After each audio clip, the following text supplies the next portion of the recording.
자, 안녕하세요. 멤버십 여러분. 오늘부터 말씀드렸던 CCF 강의를 멤버십 전용으로 올려드리도록 하겠습니다.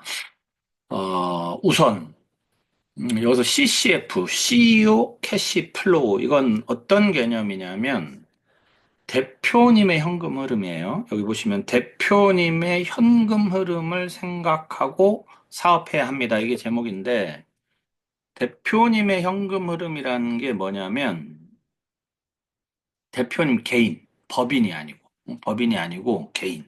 결국은 급여이든 배당이든 이런 개념의 급여의 현금 흐름, 즉 대표님 개인의 현금 흐름이에요. 제가 계속 강조해서 얘기하는 이유는 대표님 개인이지 법인의 돈이 아니다. 이 부분을 인식하시고 강의를 들어주시기를 바랍니다. 자, 여기 클링 AI라고 써 있죠. 네이버 가셔서 클링 AI 치시면 내 사진을 이렇게 올려서 요구하는 캐릭터 이런 걸 만들어 주세요 하면 나오는데 이렇게 한번 제가 골프 모습을 한번 만들어 봤습니다. 좀 닮았습니까? 자, 강의 시작하겠습니다. 실없는 소리는 안 하고. 자, CEO 캐시플로우, CEO의 현금 흐름, 뭐 조금 더 붙여서 설명하자면 잉여 현금 흐름, 남는 돈, 이런 개념이에요. 자, 과거는 이제 지나갔고, 현재를 기반으로 미래를 준비해야 되는 게 인간이잖아요. 그렇죠?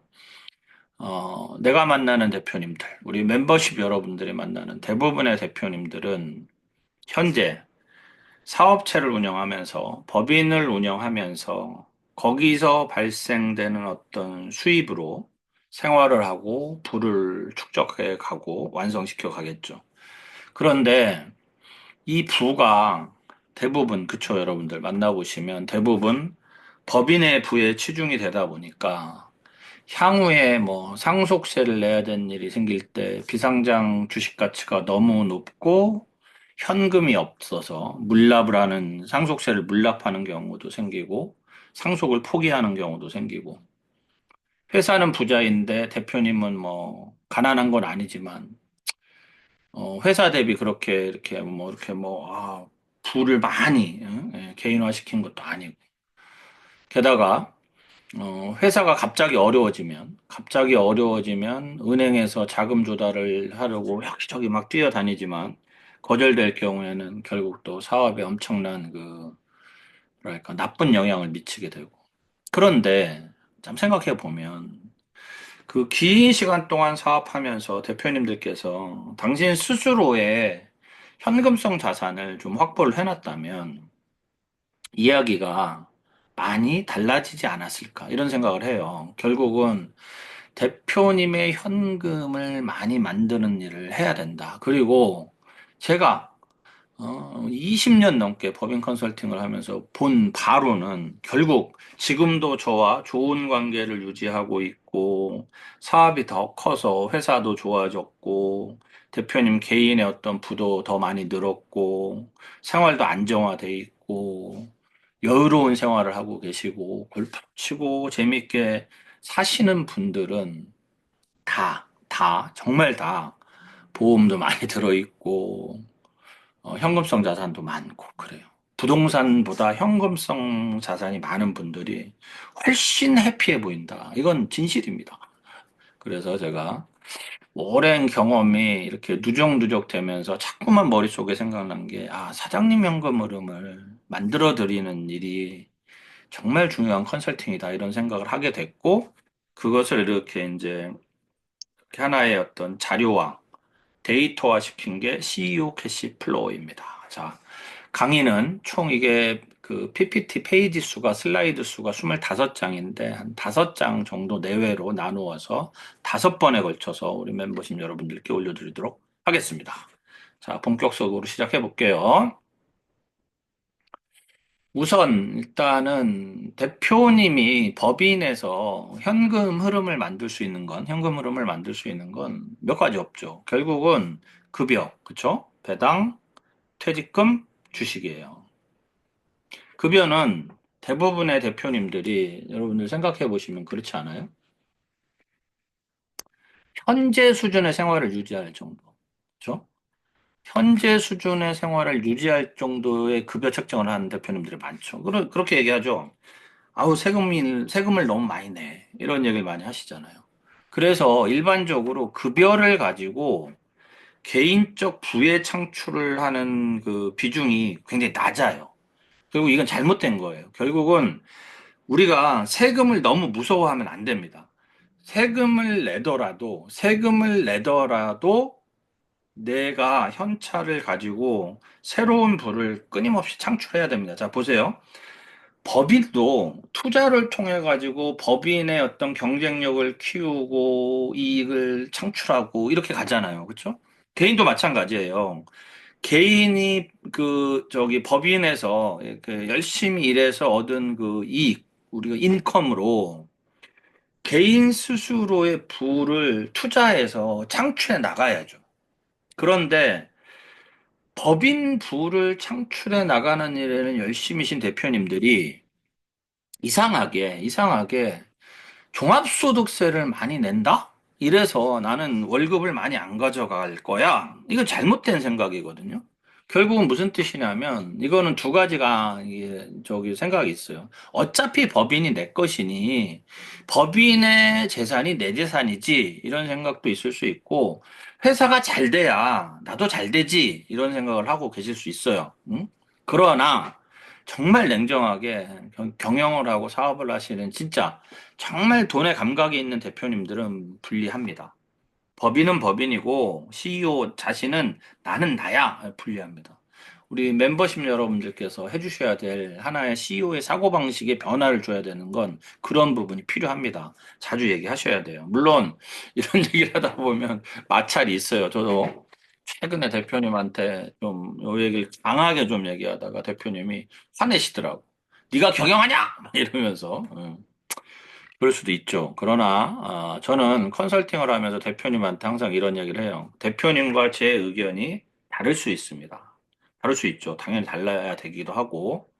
자, 어쨌든 그래서 급여는 부의 창출을 위한 활용도가 매우 낮다. 급여는 그냥 정말 생활비 수준으로 가고 계신다는 거. 두 번째, 배당. 배당은 주주이익을 실현하는 거잖아. 그렇죠? 주주이익을 실현하는 건데 종합소득세 많이 낸다고 안 갖고 가. 뭐 종합소득세 뭐 배당하고 나면 꼭 이런 얘기 들으시죠. 소득세 많이 나왔어. 그거보다 조금 더 강조해서 하시는 얘기가 건강보험료가 너무 많이 나왔어. 이런 얘기 하시잖아요. 근데 제가 항상 말씀드리지만 돈이라는 건 있잖아요. 지금 내 손에 있는 돈이 가장 큰 돈이에요. 배당을 예를 들면 10억을 받아서 뭐한 4억을 세금 내고 6억이 있다.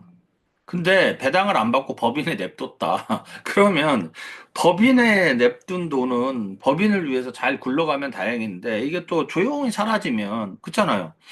어떤 그 효율적인 투자가 안 되고 나쁜 투자가 되거나 아니면 이렇게 그냥 서서히 그냥 비용처럼 이렇게 사라져 버리면 그게 무슨 의미가 있어요? 10억을 받아서 4억을 세금 내더라도 6억으로 사장님을 위한 새로운 투자를 통해서 10억을 만들고 20억을 만드는 작업을 해나가야 된다는 거죠.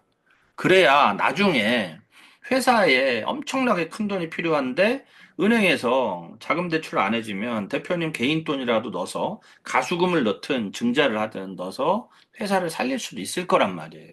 결국 배당도 하셔야 되는데 안 한다.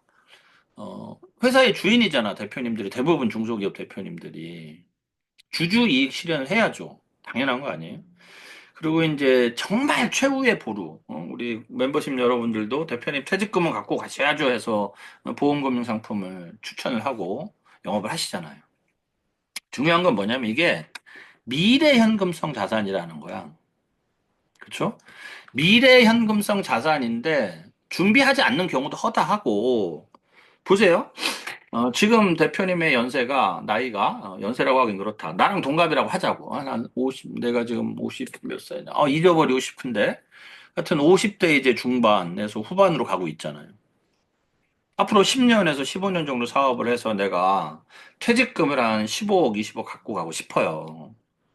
그런데 10년 뒤, 15년 뒤에 법인에 현금성 자산이 10억, 15억이 있을까요?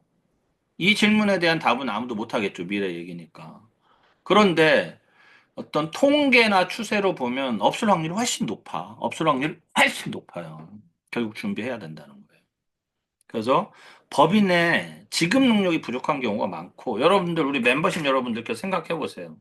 퇴직금을 받아갈 만한 연세가 되신 대표님들이 운영하는, 경영하는 회사에 가서 대표님 퇴직금이 지금 한 20억이 넘는데 정관 배수와 대표님 연봉으로 계산해 보면 20억 가까이 되는데, 혹은 10억 가까이 되는데, 회사에 현찰이 있습니까? 뭐 없죠. 거의 없죠. 그렇죠? 왜? 계속해서 회사에 있는 돈은 기계장치, 재료 등이 계속 재투자돼서 재투자되고 재투자돼서 현금성 자산이 많이 있는 중소기업이 드물단 말이에요. 결국 어떡할 거예요? 나중에 갑자기 혹시 대표님이라도 돌아가시면 어떡합니까? 그렇죠? 그리고 이제 주식이 있어요. 사실은 대표님들의 부의 최후의 보루는 주식이에요. 그쵸? 그런데 이 비상장 주식이 웃기는 게 뭐냐면 사줄 사람이 없네? 사줄 사람이 없잖아요. 결국 어디서 사야 되냐면 회사에서 사거나 아니면 이제 상속돼서 상속세를 내야 되거나 이런 일들이 생긴단 말이에요. 현금화되기 어려운 자산이죠. 이 현금화되기는 어려운데 과도한 과세 대상 자산이란 말이에요. 주식을 넘길 땐 양도세도 나올 수 있고 증여세도 나올 수 있고 상속세도 나올 수 있고. 그런데, 그럼에도 불구하고, 대표님이 법인을 경영하면서 가져갈 수 있는 캐시플로우를 창출할 수 있는 건 이거밖에 없어요. 급여, 배당, 퇴직금, 주식.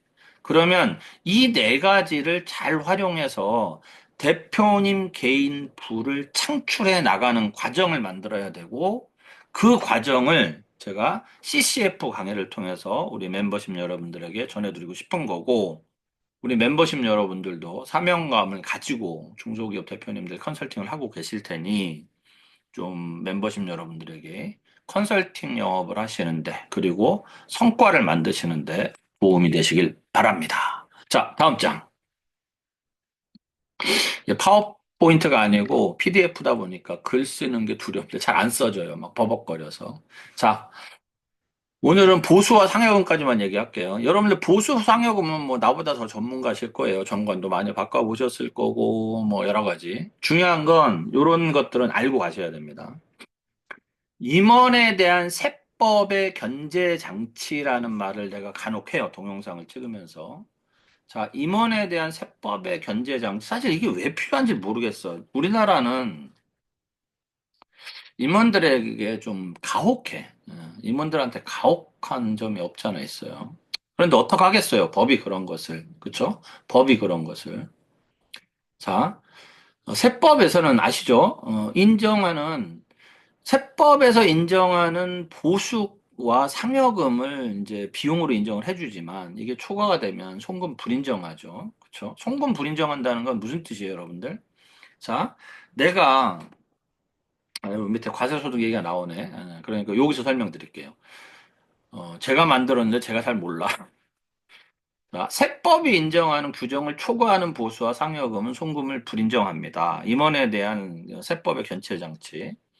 세법이 인정하는 임원의 범위는 통용되는 직급과 역할을 기준으로 하기 때문에 이게 어떤 개념이냐면 대부분의 중소기업이 가족회사일 경우 혹시라도 뭐 그냥 부장해서 이제 상무이사로 승진을 시켰지만 이 사람은 뭐 부장이야. 그래서 부장 월급을 주고 임원처럼 이렇게 뭐 정관에 정해준 보수를 받는 사람 아니야. 이렇게 하는 것도 쉽지 않아요, 사실은. 임원이라고 직위가 주어지고 결제를 하고 직원들 전체가 상무님 하고 부르면 사실은 임원입니다. 그리고 임원 보수 규정에 맞춰서 보수를 지급하는 게 맞아요. 그런데 우리는 이제 뭐 정관 만들 때 우리가 임원이라 함은 이렇게 하잖아. 임원이라 함은 뭐 등기상 임원을 말한다. 뭐 그리고 그 밑에 근로자의 지위를 갖는 임원은 이 보수 그 규정의 대상이 아니다. 이렇게 적어놓는 이유도 그런 거란 말이에요. 그렇죠? 그 다음에 매우 구체적인 보수에서는 매우 구체적인 뭐를 요구하는 거냐면 그 지급 규정을 요구해요. 특히 상여금에 대해서. 그래서 정관과 주주총회를 통해서 임원의 보수를 확정하고 그 범위 내에서 임원의 보수를 집행해야 세법상 송금을 인정해주겠다 이런 거고요. 그 인정해주는 거 그렇게 했음에도 불구하고 상식에 벗어나거나 과도하다 이러면 또 부인하고 이 국세청 지 맘대로야 씨 그렇죠? 자 보세요. 과세소득이 10억 원인데 우리 대표님이 구체적 규정에 의해서 3억 원을 임원상여금을 지급을 하고, 응? 자, 세금을, 어, 이게 어떤 개념이냐면, 자꾸 카톡이 오네요. 과세소득 10억 원이에요. 과세소득이 10억 원인데, 구체적 규정에 의해서 상여금 규정이 3억 원이라는 게 있는 거예요. 3억 원이라는 게 있는 거예요. 응? 과세소득이. 그러면,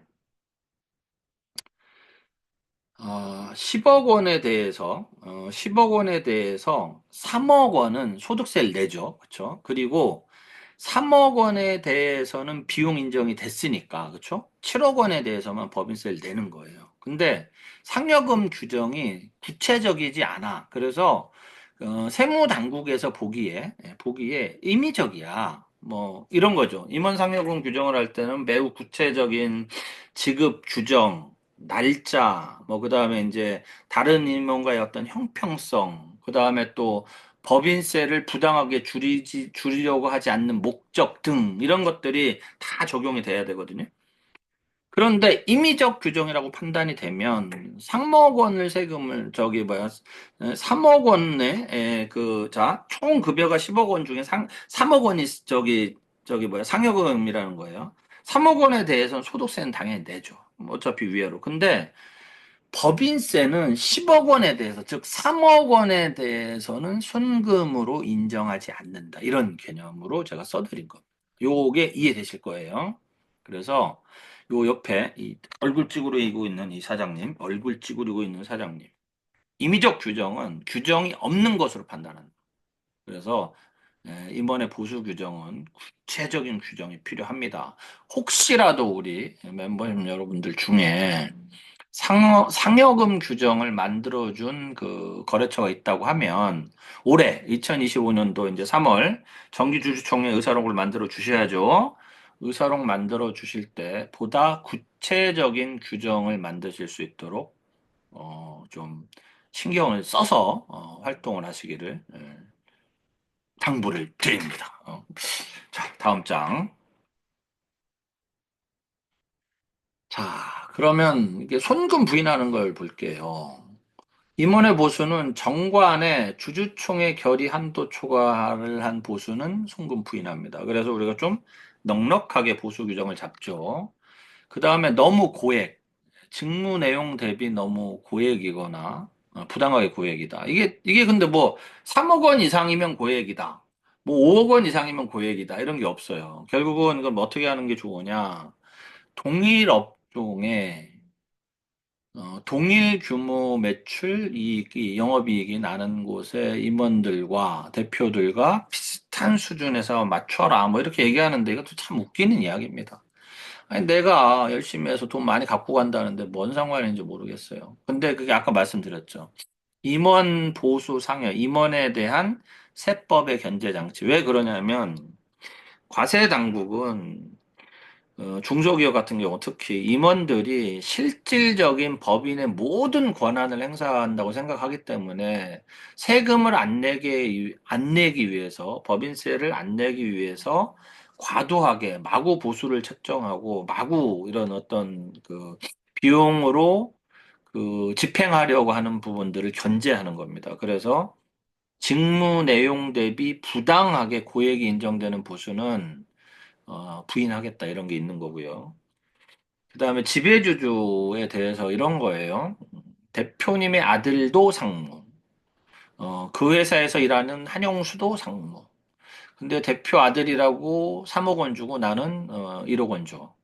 그럼 대표 아들은 왜 3억 원을 주는데 하면 이 사유가 있어야 돼. 얘가 뭐 어떤 영업 성과가 엄청나게 뛰어나다든가, 뭐 일을 나보다 훨씬 잘한다든가. 근데 일을 훨씬 잘한다는 거는 증명하기 어렵겠지만, 뭐 영업 성과가 너무 뛰어나다든가, 이런 어떤 좀 구체적으로 판단 기준이 될 만한 게 있어야 되고, 없이 아들한테만 많이 줬다. 그러면 이것은 송금 인정합니다. 정당한 사유 없이 동일 직위 다른 임원 대비 초과 지급 보수에 대해서는 송금을 부인합니다. 비상근 임원에 대한 지급 보수는 송금 인정이 됩니다. 근데 이제 부당행위 계산 부인에 해당하는 상당액은 이제 송금으로 인정하지 않는다 이런 뜻이고. 자, 임원 보수는 일반적으로 이익 처분에 의한 것이 아니면 송금으로 인정이 되는 거예요, 원래는. 그런데 위의 내용들처럼 뭐 과다하거나 너무 고액이거나 차별을 두거나 아니면 부당행위에 연계가 되어 있다면 송금 부인합니다. 이 정도 알고 계시죠? 우리 멤버십 여러분들은 다 알고 계실 거라고 믿습니다. 그럼에도 불구하고 다시 한번 보여드리는 거예요. 제가 이거 여러분들 그 CCF 자료를 PPT로 드렸나요? 안 드렸으면 제가 올려드릴게요. PPT가 좀 이쁘게 만들어져가지고. 다음 장. 자, 그러면 임원의 보수는 얼마나 하면 될까요? 우리 임원의 보수는 얼마나 하면 될까요? 솔직히 몰라. 몰라. 근데 이제 요 나온 데 정도 하면 됩니다. 보세요. 여기 이제 요 텍스에 깔려 있는데 과세 당국은 형식이 정확하더라도 실질적인 측면에서 형평에 어긋나거나 이게 중요해. 조세를 부당하게 감소시킨 것으로 판단되면 송금 부인한다 이 얘기입니다. 지 맘대로란 얘기예요. 지 맘대로란 얘기. 자, 임원 보수는 있잖아요. 매년 주주총회에서 정해야 돼요. 보수의 한도는 직급별로 합리적으로 정해라. 참 합리적인 게 어떤 우리가 그 데이터가 있는 게 아니니까. 그래서 이익 수준 대비 타사와 비교하고 전년 대비. 예를 들면 전년에 1억인데 갑자기 3억이 돼. 근데 전년 대비 뭐 이익은 같은데 3억으로 늘렸네? 어, 조세를 부당하게 감소시킨 것으로 판단할 확률이 있다는 거죠. 그다음에 이제 이런 경우도 있을 수 있어요. 비상근 임원급여 지급 시 사내 직무를 명문화시켜라 이 얘기가 뭐냐면 뭐 그런 경우도 있죠. 대표님들 뭐 사모님이나 자녀들이 뭐 상무, 부장 뭐 이제 여기 임원 얘기니까 그냥 이사라고 합시다. 이렇게 하고 근무는 안 하는데 근무하는 것처럼 해가지고 급여 주는 경우가 많죠. 이거 사실은 다 잘못된 겁니다. 그런데 일은 해. 뭐 예를 집에서 매년 뭐 우리 또 사모님이 그 회계에 능통하셔가지고 출근은 안 하지만 회계장부도 보고 이런 걸 다 해. 그럼 어떻게 됐어요? 그런 걸 다 하시는 분이라면. 근데 근거가 없어. 그러면 나중에 이제 혹시라도 뭐 세무조사가 나온다든가 이럴 경우에는 부인 소지가 있거든요. 그럴 경우에는 뭐 결제도 하고 어떤 그 비상근 임원으로서의 어떤 업무 매뉴얼 이런 것들 다 만들어 놓을 필요가 있습니다. 그렇게 하라는 얘기예요. 그래서 직무 수행 자료를 수집하고 보관해 둬야 부인되지 않는다 이런 얘기고. 지배주주 임원과 동일 직급 임원은 차별하지 마라. 어? 돈도 많은 사장이 말이야. 한영수 가족 아니라고 이렇게 하지 마라. 차별하지 마라. 이 얘기예요. 상여금 규정은 저는 잘 안 만들어 드리는 편인데 왜냐하면 까다로워서 그래요. 까다로워서. 근데 뭐 만들어야 될 경우도 있죠. 보세요. 상여금에 대한 임원의 자의적 결정권. 그 세법은 이 부분을 판단 규제하는 거예요. 예를 들면 이익이 매년 한 3억 원 정도의 당기 순이익이 나고 뭐 어느 정도 이제 그래서 한 뭐 1년에 한 3억 정도의 연봉을 가져가는 CEO가 뜻밖의 2024년도에 좋은 어떤 그 수주가 돼서 갑자기 당기 순이익이 10억 원이 났어요. 그래서 이거 큰일 났네. 이거 법인세 내기 싫어. 이래가지고 월급을 상여금을 한 5억 원 정도 책정을 해버렸어요. 소득세를 내더라도. 그러면 이건 이렇게 볼 수 있어요. 아니, 근데 그 내 법인에서 내가 돈 벌어서 내가 상여금 가져가는데 이렇게 생각할 수 있는데 세무당국에서는 이건 부당하게 법인세 과세 회피를 하려고 한 거야. 왜냐하면 네가 5억 원을 가져간다는 상여금 규정이 없었잖아. 뭐 이런 것들이 있을 수 있잖아요. 그래서 부인될 수 있습니다. 그래서 세법에서는 임원의 자의적 결정권을 판단 규제한다 이 얘기고. 그래서 상당히 구체적 상여금 규정이 필요해요. 지급 시기, 지급 방법, 산정 방법 등을 상여금 규정 만들 때 해 놓으셔야 됩니다. 상여금으로 부인되면 이익금의 처분이 뭐예요? 배당입니다. 판단하니까 배당은 뭐예요, 여러분들? 배당이라는 건 뭐예요? 법인세를 내고 나서 CEO에게 주주들에게 돈을 주는 거잖아요. 그래서 이중과세에 문제가 있다고 봐서 우리가 뭘 하죠? 그로스업이란 배당소득 공제 이런 걸 하잖아요. 그렇죠?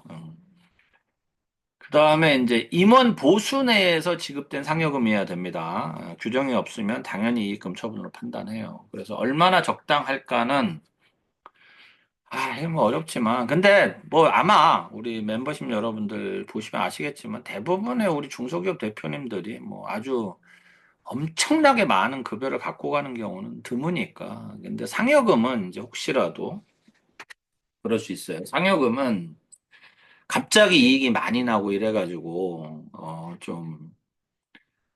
이제 부인의 소지가 있는 어떤 이런 그 위험한 그 지급을 해야 되는 경우도 발생할 수 있어요. 그래서 애초에 애초에 올해 이제 3월에 여러분들 정기주주총회에서 임원 보수 확정하실 때 대표님들하고 상의하셔서 올해의 뭐 좀 사업은 작년보다 어떠실 것 같습니까? 좀 더 나아진다 그러면 보수도 좀 올리시고 상여금 규정도 좀 넉넉하게 잡아 놓으시죠. 이런 형태로 대표님들한테 어드바이스를 해 주십시오. 저는 그렇게 합니다. 저는. 자, 다음 장. 보수 테이블 자 보세요. 여러분. 요거 이제 제가 엑셀로 좀 보여드릴게요. 근데 엑셀은 이거 엑셀도 같이 넣어드릴게요. 자, 이거 현재 400만 원을 받고 있어요. 현재 월급을. 그러니까 연봉 5천 정도. 근데 이제 200만 원 인상해서 600만 원이 된다. 그러면 공제되는 금액, 월 수령액, 법인세 이런 거를 표로 보여주는 거예요. 그래서 이걸 만든 이유는 뭐냐면 있잖아요. 월급을 400에서 600으로 올리면 대표님들이 이 200만 원 정도 결국은 뭐 좀 차익을 수령액 차이가 150만 원 정도 되잖아요. 세금 자 여기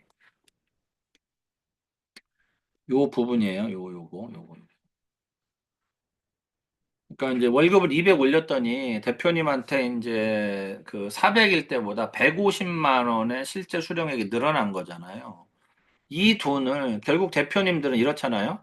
400만 원을 가지고 지금까지 생활하에 오는데 뭐 크게 무리가 없었으니까 400만 원을 썼을 거잖아요. 그러면 급여 인상을 해서 이 150만 원을 제가 단기 CCF, 장기 CCF 이렇게 나누는데 CCF에 적립해서 나중에 대표님 부를 창출하는 재투자 자금 혹은 회사가 어려워졌을 때 가수금이나 증자 자금으로 준비해 두셔라 이렇게 얘기하는 거거든요.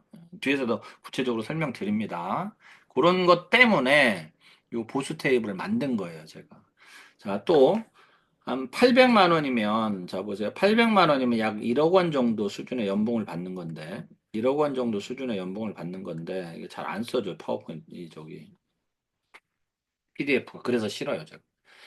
자, 1000만 원 정도 하면, 이거는 이제 130, 여기는 세금 구간이 적으니까 150만 원이고 130만 원 정도 추가 남잖아요. 이런 것들을 보여주는 부분들을 이제 제가 보수 테이블을 만든 겁니다. 그래서 첨부 엑셀 파일 급여 비교 테이블을 활용해서 우리 멤버십 여러분들은 그 대표님들이 원하는 수준의 적정 급여 산출하실 때 이번에 임원 보수 규정 만드실 때 쓰시면 좋을 것 같아요. 자, 이 중소기업 대표님들은 소득세에 대한 과다한 부담 때문에 급여 인상을 꺼린단 말이에요. 하지만 진짜 중요한 건 뭐냐면 지금 현재 대표님한테 현금성 자산이 많이 가야 된다는 사실, CEO 캐시 플로우에 대한 생각을 우리 멤버십 여러분들이 좀 가지셨으면 좋겠습니다. 자, 다음 장. 자, 배당이네요. 자, 요거는 다음 시간에 하고, 제가 화면 공유를 바꿔서 엑셀을 잠깐만 보여드릴게요. 자, 화면 공유를 좀 보겠습니다. 자, 화면 공유를 엑셀 공유. 아, 자, 이거 제가 녹음하고 있겠죠? 녹음 안 하고 좀 큰일 나는데. 자, 여기 있잖아요, 여러분들. 여기 제 급여 테이블에서 이게 뭐냐면, 브이로그 하면서 갔다가 해가지고, 저기 뭐죠? 근로소득세 이런 거 다 계산해서 넣어놓은 거면 대신 연봉을 최소 400부터 이렇게 또 노멀하게 해놨어요. 뭐 200, 300 가는 건 계산이 안 됩니다. 그래서 여기다 여러분들 요 노란색에다가만 예를 들면 이거를 600으로 바꿔보면 하나, 둘, 셋. 그러면 이제 이렇게 변경이 되고 요거를 뭐 이제 여기도 1000만 원으로 바꿔보면 셋, 하나, 둘, 셋, 하나. 자, 그러면 이런 식으로 변경이 되고 월수령액을 600에서 1000만 원으로 급여를 올리면 여기 세금은 여기서 나오는 거고, 이제 공제되는 금액은 4대 보험 다 포함된 겁니다. 현재는 100만 원 정도 공제되시는데, 120만 원 정도. 그러니까 100만 원 정도 더 나가는 거예요. 근데 법인세는 125만 원인데 200만 원이죠. 그러면 차액이 83만 원. 그러면 결국은 여러분들 이렇게 계산할 수 있죠. 120만 원에서 83만 원 빼면 약 40만 원 정도의 추가 비용이 발생이 되는 거죠. 결국은 국가에 40만 원이 더 가는 거야. 그렇죠? 그럼에도 불구하고 나는 270만 원이 월급이 더 늘어서 실수령액이 늘어서 들어오는 거고 이 270만 원을 어떻게 활용할 것이냐?